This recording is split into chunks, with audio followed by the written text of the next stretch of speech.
మీరెప్పుడైనా నిజంగా ఆలోచించారా? మీరు చనిపోయిన తర్వాత దేవుని ముందుకు నిలబడిన ఆ క్షణం ఎలా ఉంటుందో? ఆ రోజు మీ జీవితంలోని ప్రతి పని, ప్రతి ఆలోచన, ప్రతి ఉద్దేశం బయటపడితే మీరు సిద్ధంగా ఉన్నారా?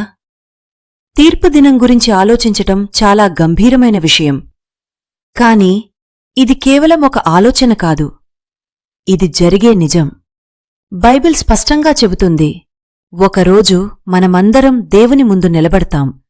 మరియు మనం ఈ భూమిపై ఎలా జీవించామో దాని ప్రకారం ఆయన మన జీవితాన్ని పరిశీలిస్తాడు. మీరు నమ్మినా నమ్మకపోయినా ఆ రోజు తప్పదు. రోమీయులకు 14లో చెప్పినట్లుగా ప్రతి ఒక్కరూ తమ జీవితానికి గాను దేవునికి లెక్క చెప్పాల్సిందే. ఇక్కడ ఒక ముఖ్యమైన విషయముంది. క్రైస్తవులైనా అవిశ్వాసులైనా అందరూ తీర్పు పొందుతారు. కాని వారి తీర్పు ఒకేలా ఉండదు.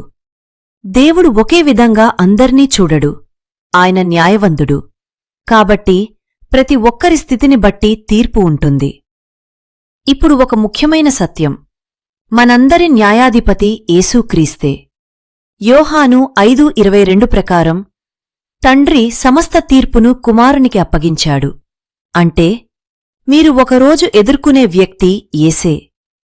ఇంకో గంభీరమైన విషయం ఏమిటంటే, యేసు ఈ ప్రపంచాన్ని సంపూర్ణ నీతితో తీర్పు తీర్చుతాడు.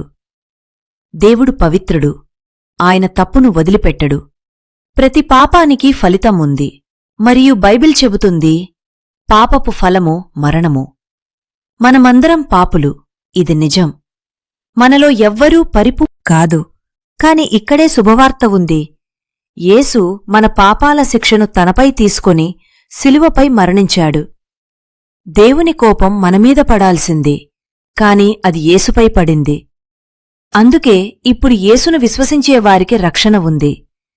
కాని ప్రతి ఒక్కరూ ఈ రక్షణలో ఉండరు. బైబిల్ ప్రకారం ఒకరోజు మహా తెల్ల సింహాసన తీర్పు ఉంటుంది. అది యేసును తిరస్కరించిన వారికోసం. ఆ రోజు ప్రతి పని రికార్డులాగా తెరవబడుతుంది. జీవగ్రంథం కూడా తెరవబడుతుంది.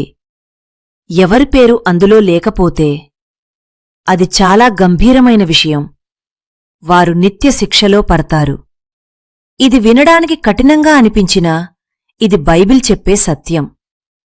ఇంకా ఆశ్చర్యకరమైన విషయం ఏమిటంటే, కేవలం ప్రభూ ప్రభూ అని పిలిచేవారంతా కూడా రక్షింపబడరు.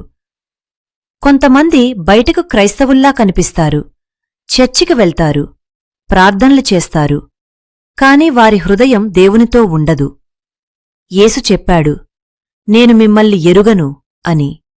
ఎందుకంటే వారు ఆయన మాటలను అనుసరించలేదు. దేవుడు మన మాటలను కాదు, మన హృదయాన్ని చూస్తాడు. మన పనులు దేవుని దృష్టిలో ఒకేలా ఉండవు. అవి ఇలా విభజించబడతాయి: బంగారం, వెండి, విలువైన రత్నాలు, అలాగే కట్టెలు, గడ్డి, పొట్టు. బైబిల్ చెబుతుంది, దేవుడు మన పనులను అగ్నితో పరీక్షిస్తాడు. ప్రతి పని వెలుగులోకి వస్తుంది. అది ఎంత విలువైనదో అప్పుడు తెలుస్తుంది. బంగారం, వెండి, రత్నాలు అగ్నిలో కూడా నిలబడతాయి. అవి దేవునికి ప్రీతికరమైనవి. వాటికి బహుమతి ఉంటుంది. కాని కట్టెలు, గడ్డి, పొట్టు మాత్రం కాలిపోతాయి. ఇది శిక్ష కాదు, కాని ఒక పెద్ద నష్టం. మనకు రావాల్సిన బహుమతిని కోల్పోవడం. ఇది మీకు సులభంగా అర్థం కావటానికి ఒక ఉదాహరణ ఊహించండి. ఒక సాధారణ మహిళ ఉంది అనుకోండి.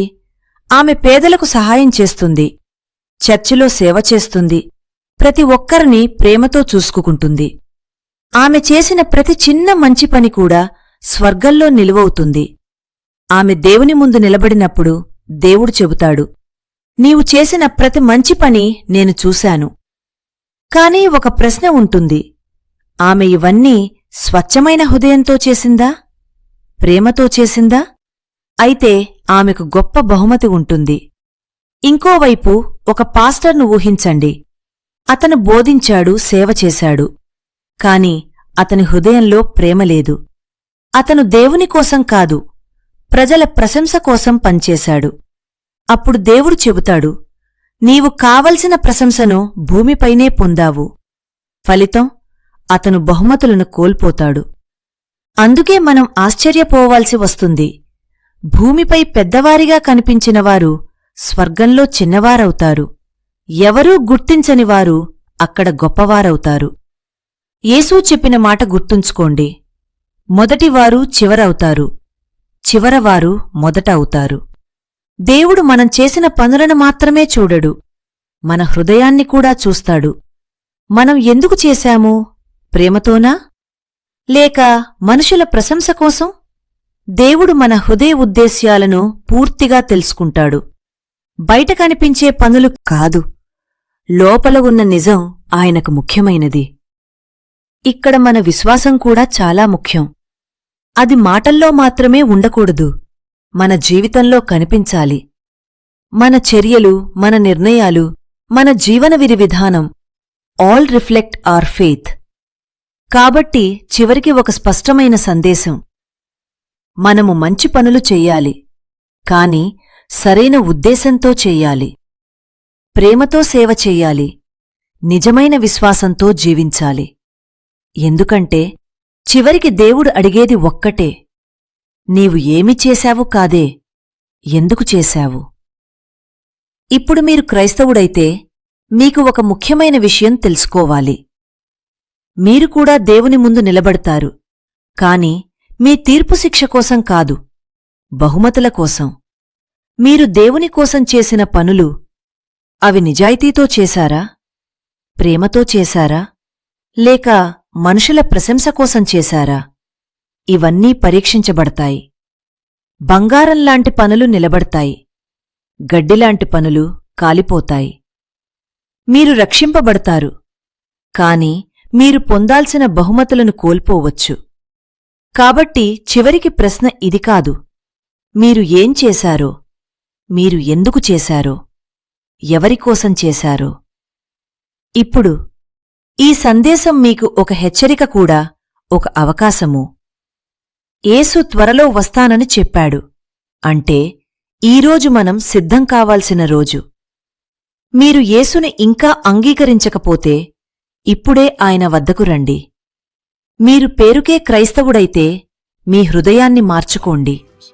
మీరు నిజమైన విశ్వాసి అయితే మరింత నమ్మకంగా జీవించండి.